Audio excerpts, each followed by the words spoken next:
ஏசாயா 42 அதிகாரம். இதோ, நான் ஆதரிக்கிற என் தாசன், நான் தெரிந்து கொண்டவரும் என் ஆத்துமாவுக்கு பிரியமானவரும் இவரே. என் ஆவியை அவர் மேல் அமர பண்ணினேன். அவர் புற ஜாதிகளுக்கு நியாயத்தை வெளிப்படுத்துவார். அவர் கூக்குரலிடவும் மாட்டார். தம்முடைய சத்தத்தை உயர்த்தவும் அதை வீதியிலே கேட்க பண்ணவும் மாட்டார். அவர் நெறிந்த நாணலை முறியாமலும் மங்கி எரிகிற திரியை அணையாமலும் நியாயத்தை உண்மையாக வெளிப்படுத்துவார்.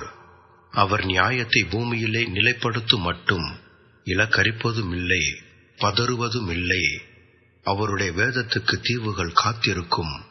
வானங்களை சிருஷ்டித்து அவைகளை விரித்து பூமியையும் அதிலே உற்பத்தி ஆகிறவைகளையும் பரப்பினவரும் அதில் இருக்கிற ஜனத்துக்கு சுவாசத்தையும் அதில் நடமாடுகிறவர்களுக்கு ஆவியையும் கொடுக்கிறவருமான கர்த்தராகிய தேவன் சொல்லுகிறதாவது: நீர் குருடருடைய கண்களை திறக்கவும் கட்டுண்டவர்களை காவலில் இருந்தும் இருளில் இருக்கிறவர்களை சிறைச்சாலையிலிருந்தும் விடுவிக்கவும் கர்த்தராகிய நான் நீதியின்படி உம்மை அழைத்து உம்முடைய கையை பிடித்து உம்மை தற்காத்து உம்மை ஜனத்திற்கு உடன்படிக்கையாகவும் ஜாதிகளுக்கு ஒலியாகவும் வைக்கிறேன்.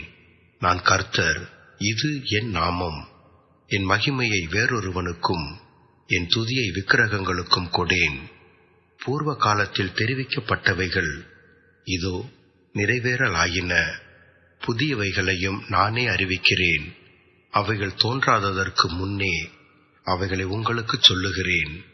சமுத்திரத்தில் யாத்திரை பண்ணுகிறவர்களே, அதில் உள்ளவைகளே, தீவுகளே, அவைகளின் குடிகளே, கர்த்தருக்கு புதுப்பாட்டை பாடுங்கள்.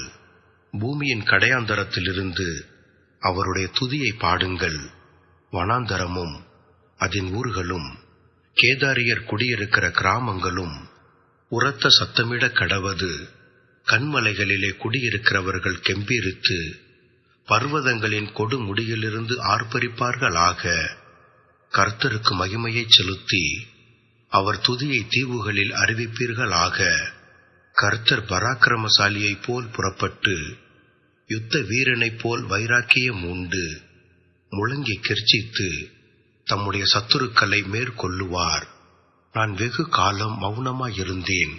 சும்மா இருந்து எனக்குள்ளே அடக்கி கொண்டிருந்தேன். இப்பொழுது பிள்ளை பெறுகிறவளைப் போல சத்தமிட்டு அவர்களை பாழாக்கி விழுங்குவேன். நான் மலைகளையும் குன்றுகளையும் பாழாக்கி அவைகளிலுள்ள பூண்டுகளையெல்லாம் வாடப்பண்ணி ஆறுகளை திட்டுகளாக்கி ஏரிகளை வற்றிப்போக பண்ணுவேன். குருடரை அவர்கள் அறியாத வழியிலே நடத்தி அவர்களுக்கு தெரியாத பாதைகளில் அவர்களை அழைத்து கொண்டு வந்து அவர்களுக்கு முன்பாக இருளை வெளிச்சமும் கோணலை செவ்வையுமாக்குவேன். இந்த காரியங்களை நான் அவர்களுக்கு செய்து அவர்களை கைவிடாதிருப்பேன். சித்திர வேலையான விக்கிரகங்களை நம்பி வார்ப்பிக்கப்பட்ட சுரூபங்களை நோக்கி நீங்கள் எங்கள் தேவர்கள் என்று சொல்லுகிறவர்கள் பின்னடைந்து மிகவும் வெட்கப்படுவார்கள். செவிடரே, கேளுங்கள். குருடரே, நீங்கள் காணும்படி நோக்கி பாருங்கள். என் தாசனை அல்லாமல் குருடன் யார்? நான் அனுப்பிய தூதனை அல்லாமல் செவிடன் யார்? உத்தமனை அல்லாமல் குருடன் யார்? கர்த்தருடைய ஊழியக்காரனை அல்லாமல் அந்தகன் யார்? நீ அநேக காரியங்களைக் கண்டும் கவனியாதிருக்கிறாய். அவனுக்கு செவிகளை திறந்தாலும் கேளாதே போகிறான். கர்த்தர் தமது நீதியின் நிமித்தம் அவன் மேல் பிரியம் வைத்திருந்தார். அவர் வேதத்தை முக்கியப்படுத்தி அதை மகிமையுள்ளதாக்குவார். இந்த ஜனமோ கொள்ளையிடப்பட்டும் சூறையாடப்பட்டும் இருக்கிறார்கள். அவர்கள் அனைவரும் கெபிகளிலே அகப்பட்டு காவல் அறைகளிலே அடைக்கப்பட்டிருக்கிறார்கள்.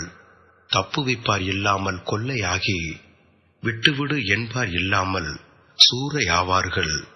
உங்களில் இதற்கு செவி கொடுத்து பின் வருகிறதை கவனித்து கேட்கிறவன் யார்? யாக்கோபை சூறையிட்டு இஸ்ரவேலை கொள்ளைக்காரருக்கு ஒப்பு கொடுக்கிறவர் யார்? அவர்கள் பாவஞ்செய்து விரோதித்த கர்த்தர் அல்லவோ?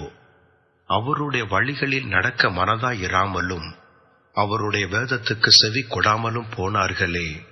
இவர்கள் மேல் அவர் தமது கோபத்தின் உக்கிரத்தையும் யுத்தத்தின் வலிமையையும் வரப்பண்ணி அவர்களைச் சூழ அக்கினி ஜுவாலைகளை கொளுத்து இருந்தும் உணராதிருந்தார்கள். அது அவர்களை தகித்தும் அதை மனதிலே வைக்காதே போனார்கள்.